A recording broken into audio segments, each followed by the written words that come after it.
until they heard the CEO call a scrap collector chairman. Everyone was shocked to realize that the man they had always looked down on was actually the richest man in the world. It turned out the man had been testing his son by hiding his identity as the world's richest man. He not only handed his corporation over to a female CEO, but also lived with his son in the countryside for 20 years without change. He even collected scraps to pay for his son's schooling. Fortunately, the boy made him proud. He not only achieved the highest exam score in the city, but also got accepted into a prestigious local university. The school even held a celebration banquet for him. They invited renowned figures from the local academic circle to attend. Because the man had just come from collecting scraps, he didn't have time to change clothes, so he showed up at the banquet entrance dressed like a beggar. Unexpectedly, he was stopped outside by the waiter. When the man said that he was the boy's father, everyone started mocking them. Just then, a famous professor walked over. People thought he would speak up for the father and son, but instead, the professor mocked the man as well and walked away. Once the man finally made it into the banquet, he naturally sat at the head of the table. This shocked all the nearby guests.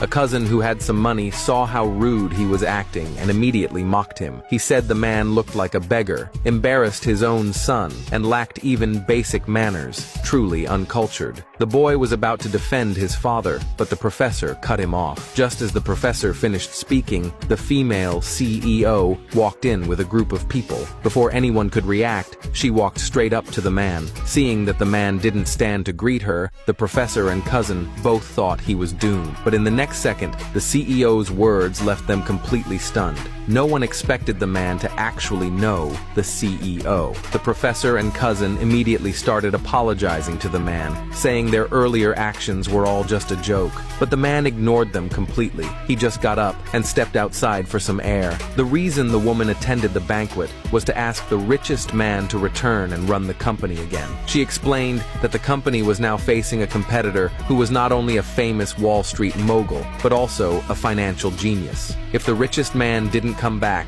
she was afraid she couldn't handle it. But the man still refused her request because he believed in her, that she would defeat the rival. But he didn't know the competitor had already made a move. Not only did they disrupt the banquet, but also publicly declared war on the woman. They announced their company had officially entered the local market and would soon begin operations. Their goal was to crush the woman's corporation. Even the shareholders' stocks began to plummet. Seeing this, many people started switching allegiance to the rival group. Seeing his own banquet ruined, the boy immediately tried to make them leave. But he was just a student, with no power to compete with a corporation. He even resented his father for being useless, unable to help him at such a critical time, making them both lose face. So the boy made a silent vow. One day he would become stronger and make those who humiliated them pay the price. Then he left the place. The man saw his son was angry and wanted to reveal his true identity, but the boy interrupted him. He apologized to his father for what he'd said earlier and said he would work hard to give his father a good life. Seeing his son's determination, the man decided he would tell him the truth later. Soon, the boy's admission letter arrived. He was admitted to the finance department, just as he'd hoped.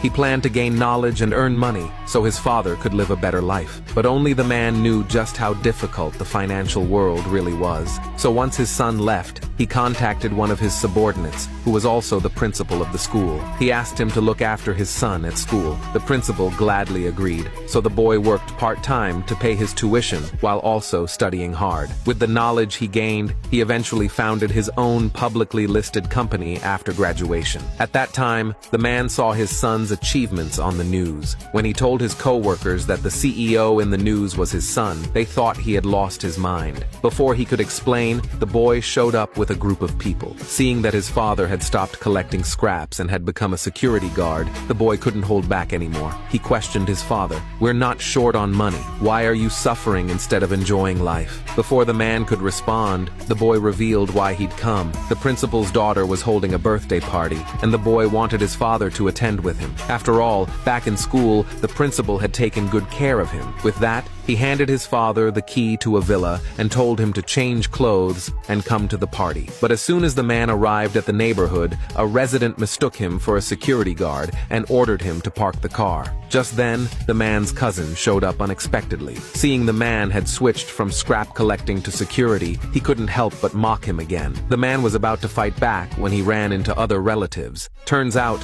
his uncle was there to help his son buy a house. Seeing that the man seemed unsuccessful, he proudly told his son to arrange a better job for the man. After mocking the man, they went to check out the property. When they noticed the man tagging along, the uncle told him to come and learn something. Broaden your horizons, he said. But what no one knew was that all the real estate projects here belonged to the man's company. When they arrived at the sales office, the man asked which was the most expensive villa available. His cousin laughed at him, saying he couldn't even afford the restroom here. When the uncle's son heard about the luxury villa, he asked about the price. Unexpectedly, it was far beyond what he could afford. Still, to save face in front of everyone, he claimed that if it weren't already sold, he would have bought it himself. Hearing this, the man instantly understood his intent, so he immediately invited everyone to tour his villa.